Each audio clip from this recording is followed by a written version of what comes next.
উচ্চ মূল্যস্ফীতি এবং আমাদের যে প্রতি বছর আমদানি নির্ভরতা বাড়ছে, এর মুক্তির একমাত্র পথ উৎপাদন বৃদ্ধি। বাংলাদেশে স্বাধীনতার পরে গত ৫৪ বছরে যে উন্নয়ন হয়েছে, তার চেয়ে সবচেয়ে বেশি দৃশ্যমান উন্নয়ন হয়েছে কৃষি খাতে। স্বাধীনতার পরে আমাদের মোট খাদ্যশস্যের উৎপাদন ছিল ১ কোটি টন, এখন ৫ কোটি টন ছাড়িয়ে গেছে।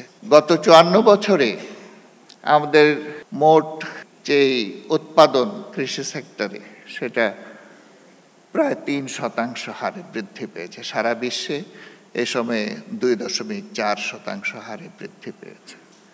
তো সেই দিক দিয়ে উৎপাদন বৃদ্ধির দিক থেকে আমরা যথেষ্টই এগিয়েছি, কিন্তু তারপরেও আমাদের সংকট আছে, খাদ্য সমস্যা আছে। আমরা প্রতি বছর বিপুল পরিমাণ খাদ্য আমদানি করি।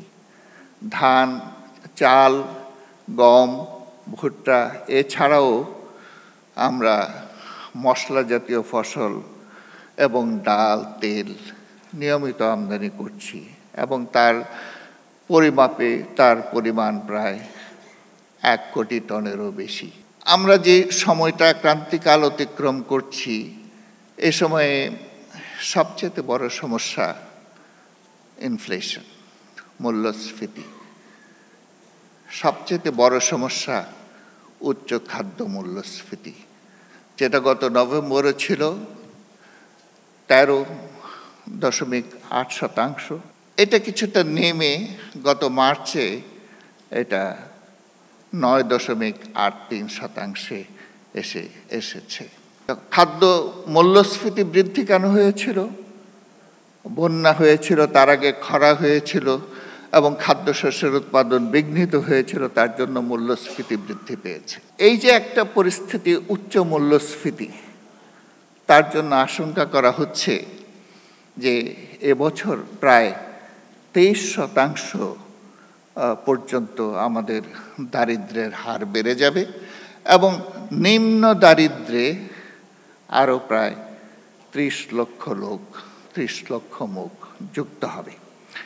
তো এই যে উচ্চ মূল্যস্ফীতি এবং আমাদের যে প্রতি বছর আমদানি নির্ভরতা বাড়ছে, এর মুক্তির একমাত্র পথ উৎপাদন বৃদ্ধি। এবং উৎপাদন বৃদ্ধি ছাড়া আমাদের সাম্যতা অর্জন করা সম্ভব না, এবং উৎপাদন বৃদ্ধি ছাড়া আমাদের যে অনেক চড়া খাদ্য মূল্যস্ফীতি, সেটাকেও দমিয়ে রাখা সম্ভব না।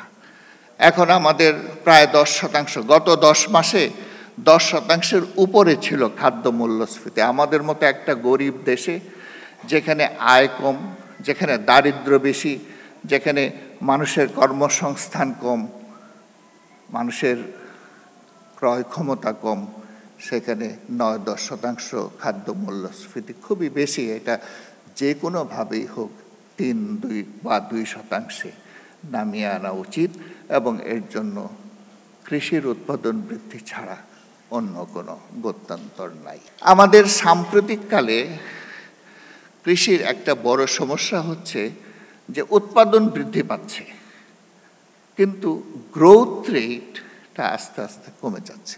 গত ২০১১-১২-তে মোট বাজেটে কৃষির শরিকানা ছিল ১০.৬৫%। কৃষি বলতে আমি এগ্রিকালচার ৫, যেটা শস্য বা কৃষি মন্ত্রণালয়, মৎস্য মন্ত্রণালয়, বন ও পরিবেশ, আমাদের ইরিগেশন মিনিস্ট্রি